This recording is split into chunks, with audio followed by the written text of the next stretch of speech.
Joint Tribes Council na Jeliangrong area da hokiba total shutdown ge khongjang ngarang handokraba matungda ngasi ayuktagi Imphal Jiribam lambida mahausa gum gari chenba hokre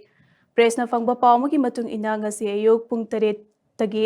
IOCL gi tanker gari humpuma thoi LPG bullet gari tarani thoi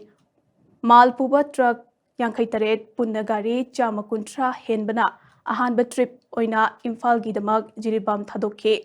Anisuba trip na ayuk kipung nipan minute kun tabada mal puba truck chama kuntra Jiribam thadokhe Imphal lomdagi su Jiribam dagi thau amate atei potlam sing chingluna banga se ayuk pung 8 minute nifu tabadagi IOCL gi ahanba tanker gari mariputara manga ahangba LPG bullet gari taramathoi mal puba ahangba truck nifu mari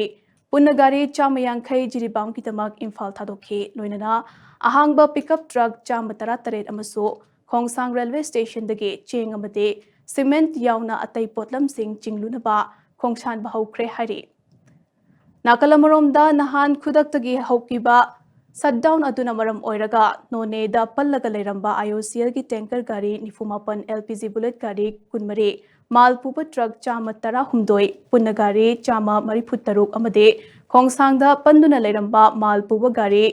truck chama humpuni thoi Imphal West District ki Kaithel Manbida thonglakre haina pawasina makatari